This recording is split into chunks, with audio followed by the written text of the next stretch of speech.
Donc maintenant, on va s'occuper de poser les passepoils. Donc, qu'est-ce qu'un passepoil? C'est ça. Donc, vous voyez, vous avez un côté boudiné comme ça et un côté plat. Donc, le passepoil se coud toujours donc, entre deux tissus. Donc là, en l'occurrence, je vais mettre un passepoil entre les deux. À la fin, ça donnera ça. Et on aura donc le passepoil au milieu. Donc, comment poser le passepoil? Donc, toujours le côté boudiné. Donc, le boudin doit être vers l'intérieur du tissu. Donc, je vais le mettre de ce côté-là. Ça ne sera pas comme ça. Il faut que le boudin soit vers l'intérieur. Donc, comme ça. Donc, vous pouvez épingler ou utiliser des pinces. Donc, là, c'est vraiment bord à bord. Hein, d'accord?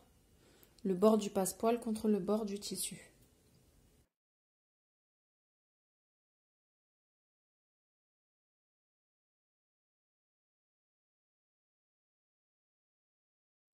Donc voilà ce que ça donne. Donc maintenant on va coudre le passepoil. Donc vous voyez au niveau du boudin il y a déjà une couture ici. Donc on va coudre en piquant au niveau de la couture.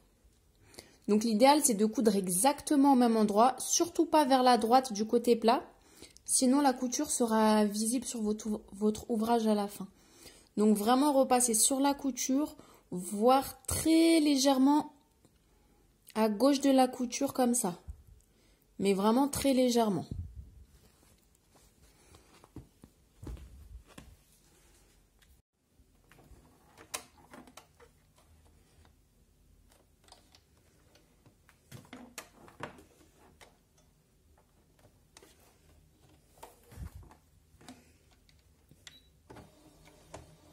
Donc je fais mon point arrière pour bien bloquer la couture. Donc moi je fais plusieurs points arrière et donc moi je fais plusieurs allers-retours hein, pour être sûr que la couture soit bien solide.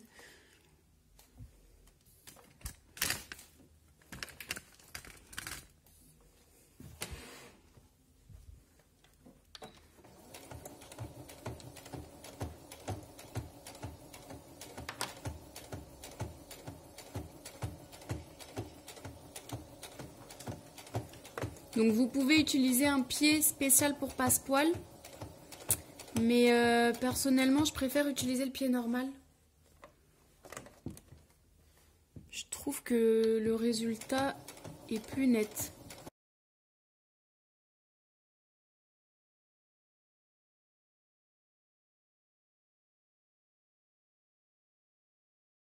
Donc voilà, notre passepoil est cousu.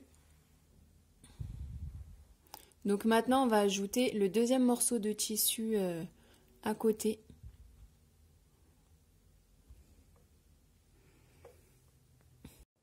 Donc si vous souhaitez utiliser le pied pour passepoil, voilà à quoi il ressemble. C'est le même que le pied à fermeture éclair. Ce qui vous permet de coudre sur le côté et de voir en fait. De voir le boudin du passepoil sur le côté et de bien voir où est-ce que vous cousez. Donc, on va ajouter le deuxième morceau de tissu.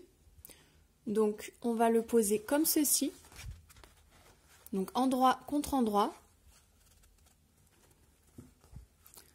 On aligne les bords ici, donc au niveau du passepoil. Là, je vais retourner ce qui me permet de voir ma couture. Donc, c'est la couture du passepoil.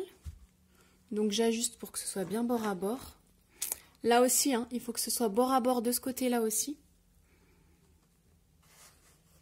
Donc en haut et sur les côtés.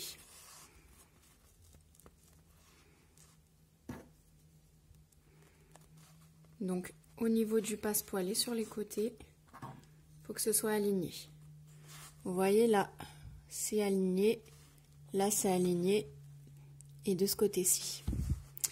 Et donc maintenant, on va devoir coudre sur la couture qu'on a faite du passepoil. Donc il faudra vraiment être précis. Et donc comme tout à l'heure, hein, vous cousez bien sur la couture. Surtout pas à droite ici, parce que sinon à la fin les coutures seront visibles. À la limite, vous pouvez coudre légèrement sur la gauche, mais très légèrement, 1 millimètre. Allez, c'est parti.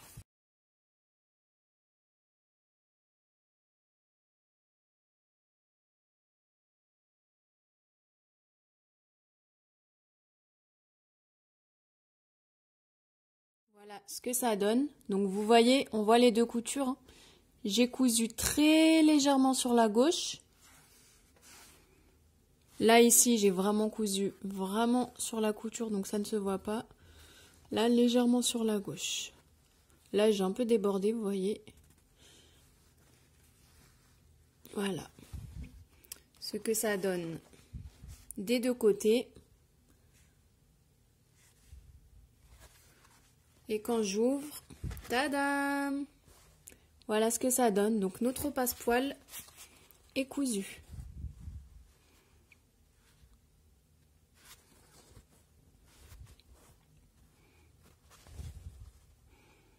Donc maintenant, moi, ce que je vais faire, c'est que vous voyez à l'arrière, on a la marge de couture. Donc je vais rabattre. Vous pouvez rabattre d'un côté ou de l'autre du tissu, hein, selon votre convenance. Et je pense que je vais rabattre en haut. Parce qu'il faudra un fil de la même couleur. J'aurai pas de fil de cette couleur-là, je pense. Donc je vais plutôt rabattre en haut et faire une petite couture pour maintenir la marge bien pliée.